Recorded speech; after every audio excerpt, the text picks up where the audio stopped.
छगन भुजबळ यांना पुन्हा एकदा जीवे मारण्याची धमकी आली आहे। त्यांच्या नाशिक इथल्या कार्यालयात पत्राद्वारे ही धमकी देण्यात आली आहे। यानंतर भुजबळांची सुरक्षा वाढवण्यात यावी अशी मागणी त्यांच्या कार्यकर्त्यांनी केली आहे। दरम्यान भुजबळांच्या घराबाहेर पोलीस बंदोबस्त वाढवण्यात आलाय। याचा आढावा घेतलाय मुकुल कुलकर्णी। दरम्यान या प्रकरणावरती मंत्री चंद्रकांत पाटील यांची ही प्रतिक्रिया आली आहे, आपण पाहूया। असं जे चाललंय राज्यामध्ये ते सगळंच अनाकलनीय आहे, न कळणार आहे। कुठेतरी शांतपणे सर्व पक्षांनी एकत्र बसून त्याचा विचार करण्याची आवश्यकता आहे। आलेल्या धमकीची दखल घेण्यामध्ये, त्याची काळजी घेण्यामध्ये सरकार सक्षम आहे।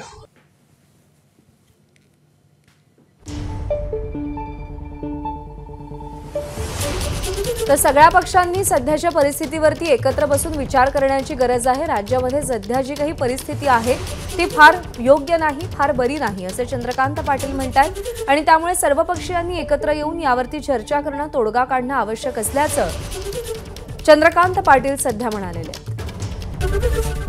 एबीपी माझा, उघडा डोळे बघा नीट।